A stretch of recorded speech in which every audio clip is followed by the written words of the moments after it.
I'm Kevin Brooks, University of Illinois Commercial Agriculture Educator here with Extension. This is my second go-around with Extension, having joined back on after working as a farm manager in between.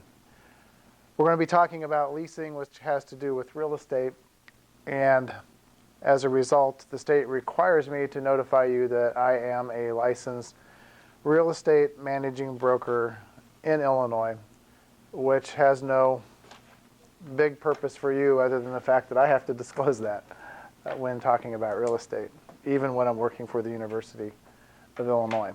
Here's the formula that a lot of farm managers use, okay, for cash leases. APH yield. APH yield, actual production history. It comes from crop insurance records. They have to report their yields on the farm. You take that APH yield, and they have the actual yields. They go back 10 years. However, a 200 bushel corn yield in 10 years ago would be, I'd have to do the math, but probably 220 today. So they trend adjust it. It's trend adjusted. So you take the actual production history yield,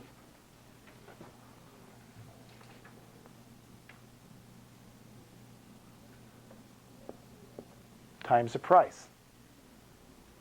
And we'll talk about that price here in a little bit. Times a factor. This is how I do it. This is how a lot of farm managers do it. So we're going to use round numbers. If you have good farm ground here in Macon County, Piatt County. Piatt County is one of the highest yielding counties in the country. Okay, 200 bushels an acre APH yield is going to be low, but we're using this for round numbers. Okay, so you determine the yield is 200, and you estimate the price. Like for instance, 2025. Futures price right now for fall delivery is about $4.50 per acre. That's not what, for the sake of time, we're not going to look up. If we were breaking this out over several sessions, we'd go to a local grain elevator price and get the actual price. But it's about $4.50 on the futures for 2025 corn delivered in the fall of 2025. There's going to be what's called basis on that. In other words, what the future basis is the difference between the local cash price and the futures price. The futures are determined in Chicago. However, a lot of the grain has to go to New Orleans, etc. So there's transportation costs. There are transportation costs from the local elevator to the bigger elevator or the end user, the ethanol plant, or wherever it's being used at. So typically the basis is lower than the futures price. Not always. But right now the futures price is $4.50. So let's say that the local price is, I'm going to use,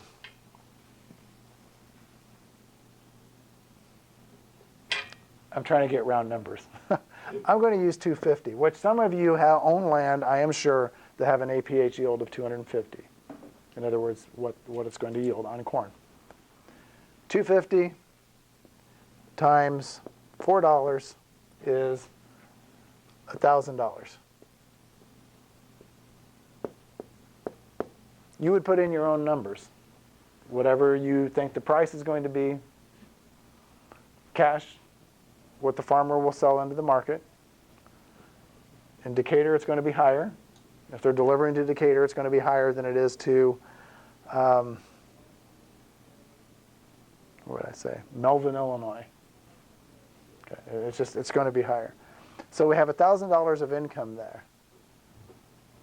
I personally think, like, if I was negotiating with a farmer right now, it wouldn't be $4. It would be whatever the local elevator is for fall delivery. Pardon? $3.60 right now. $3.60. Okay. But for round figures, right, is what we're doing. Would I use that price right now? Probably not. If I thought the market was going to go down further, I might. What the farmer wants to do, but I typically would wait wait until further on towards harvest so we know where things are at. So you have 250 times $4, that's $1,000, and I take that times 36 or 38%. 36 is a real common number. The landowner capturing 36%, generally speaking, is not considered to be aggressive. It's strong, but it's not like over the top. The higher that number gets, and I've seen some up to 40%, the more aggressive it is. If you get somebody where you're getting 40% of the corn revenue, you're not going to have that farmer around very long. You might, over a couple of years, get that, but they're probably not going to stay around long. But 36, 38% if the landowner wants a fairly aggressive cash rent. And so what would your cash rent be?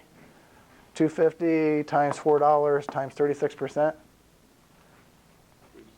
It'd be $360 an acre.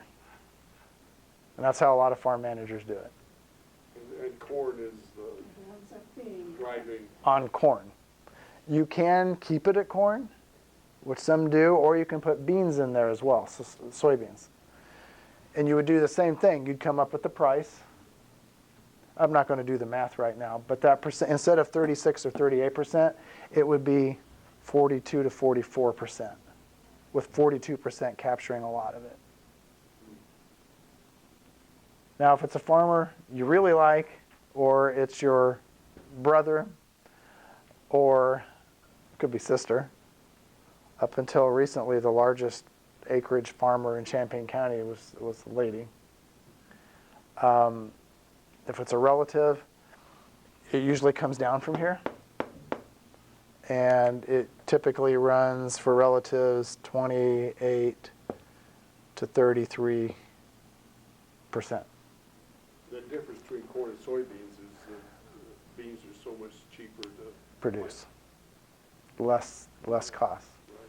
And a few years ago, I mean, when soybeans were up $15, $16, you're getting 80 bushel beans.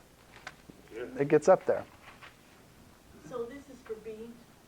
This was corn. Oh, that's corn. What did you say for beans? 42 to 44% captures a lot. Doesn't have to be 42. I mean, I see 40s. You can bring it on down. You know, and with relatives, you know, that it gets into negotiation with the relatives. But then we haven't talked about, you know, how well does the farmer take care of your CRP waterway ground? How well do they pay attention to compaction?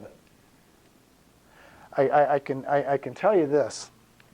I have had the privilege of managing 3 farms